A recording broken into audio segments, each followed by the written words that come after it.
I do think if you're 30 plus, definitely 40 plus, you would probably want to make sure you know basic values like CBC, CMP, lipid panels. That you guys have done more than that, but really, I think you should have a basic idea because uh, not everybody has a primary care physician, and even if you do, I actually this literally just happened this week. My friend I've mentioned on the podcast, he had blood work done, and he texted me and he said, "Yeah, everything was perfect." I said, "Can you send it to me?"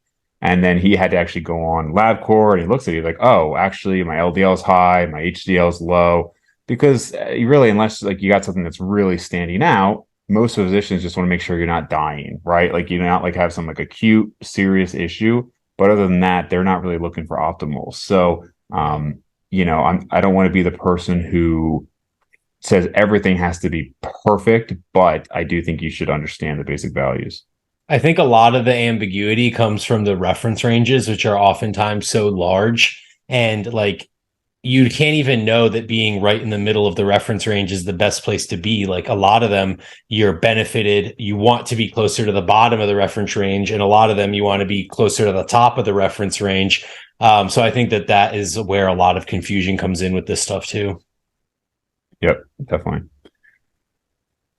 One thing that I was going to say too is like defining normal, right? Like these LabCorp ranges or whatever range you're coming from are for your standard American, right? And when we like people like us, I mean, sure, I guess we could be standard Americans, but people who do prioritize their health, who do prioritize sleep and nutrition and those sorts of things, like that puts you at like a subset of the population. And I mean, it's your life. You would like to be optimal for the life that you get, not compared to a normal of someone who treats their body like a dumpster fire sort of thing.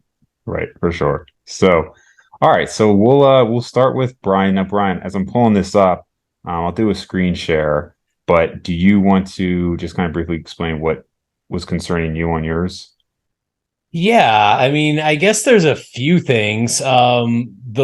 The big changes that occurred from last time were the DHEA sulfate was up like 80% higher than it was before. So I think it was like 329 before, and now it's like 560 or something along those lines. So that one's out of the reference range. And that's the first time I've ever had blood work with that one out of the reference range.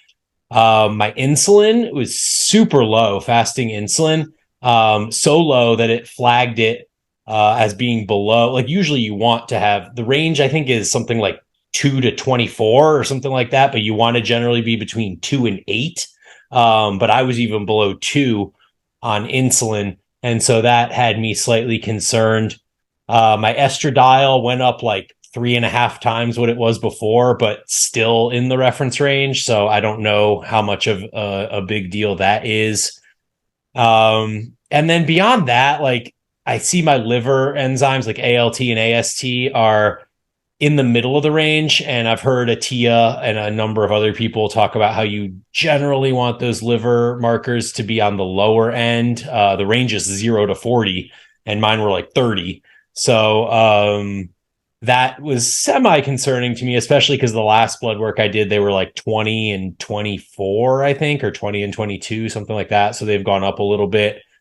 And then beyond that, my total testosterone is up like 180%, which is sounds great, except that my free testosterone didn't go up at all. So I decreased that ratio of free to total.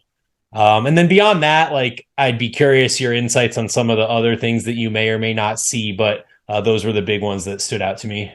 Sure. Well, you're on a Greg, you said testosterone booster, right? So that's probably been a big. I don't know anything about that.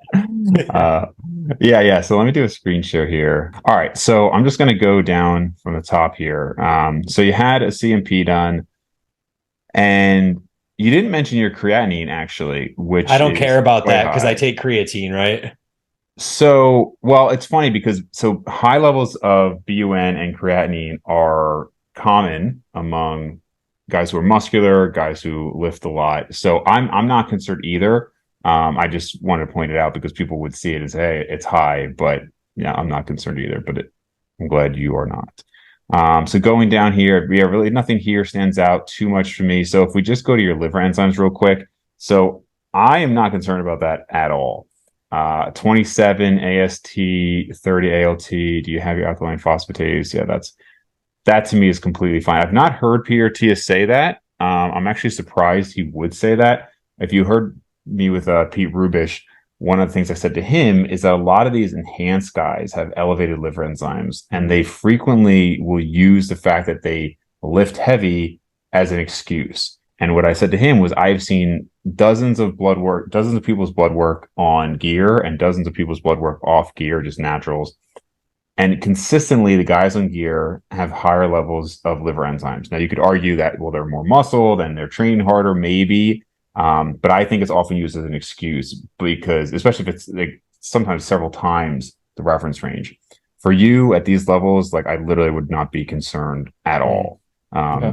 Yeah. So now your cholesterol is really interesting to me because you don't take a statin or anything, right? Nope. And you have shockingly low LDL levels. I mean, your total is 114. Triglycerides, fantastic. HDL, good.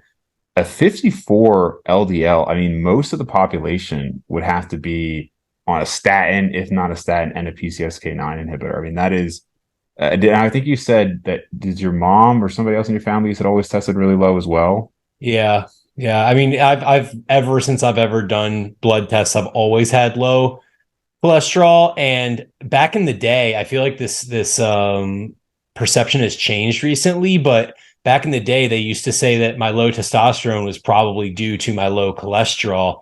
But I've talked to people recently that have said that that shouldn't be the case necessarily. So I don't know if you have any thoughts on that. Certainly, cholesterol is a precursor to a lot of hormones.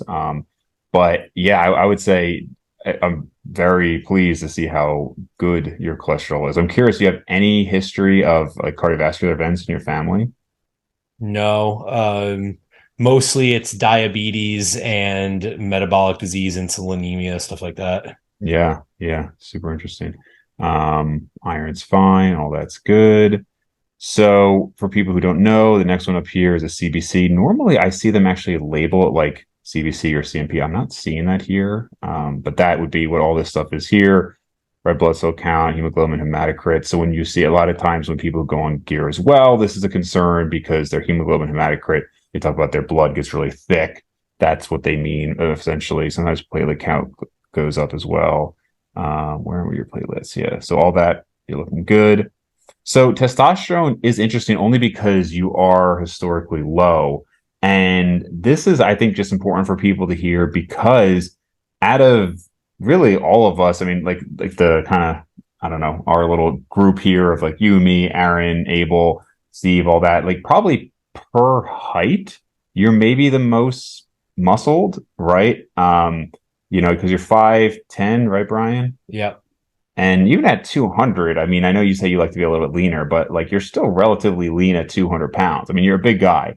And most of the time you've had your testosterone checked is 300 or less, which would Correct. probably shock a lot of people. And it's not that testosterone doesn't matter, but I think the value is maybe on average per 100 nanograms per deciliter of testosterone, you're looking at maybe a pound or so of muscle, again, on average, right? Maybe somebody's a hyper responder and whatnot. So, maybe if your testosterone was naturally at 900, you might have 5 pounds more muscle, but it's not going to make or break the physique, right? And so it's interesting to see this. Now, how many times would you say you've had your testosterone checked over the years? In the last decade, I'd say 5 or 6 times. Okay. And this is the highest you've ever had? Correct. Yeah. Okay. So that is definitely interesting. I assume these were all morning tests, right? Yeah, all the same, fasted and everything. Yeah. Yeah. So it is interesting. I mean, certainly there's going to be variability from each time. Like sometimes I've seen people say, that this value changed by 20 points. And it's like, depending on the test, it's just, that's within the, standard error there. But, I don't really have a reason as to why that would happen. I'd say it's awesome that it did happen. Certainly. So for people who don't know, testosterone is converted to DHT by 5-alpha reductase enzyme and then to estrogen by the aromatase enzyme. So I don't see your estrogen here yet, but I know you mentioned Where is it? Yeah, Yeah, it's so there. 30.9. So like you said, still within the reference range. Not surprisingly, that would correlate with increased testosterone, right? But again, not something I would worry about. Some people say you actually want a little bit like high normal estrogen. There's a whole debate on that, but again, nothing I would say is concerning. Have you noticed any difference at all? Would you say like, any difference in feeling or progress or anything like that? Well, I think there's actually two things that have changed in the last year since I had the prior test. One is that I started mouth taping at night because I'm a mouth breather by nature. And since mouth taping at night, I've been getting subjectively higher quality sleep, better deep sleep, better REM sleep, stuff like that. And then on top of that, for the last 2 months, I stopped smoking weed and now I only eat it. So I don't know if there's any effect from that, but Aaron brought that up on our podcast as a potential fact of like smoking itself just being potentially responsible for something related to that.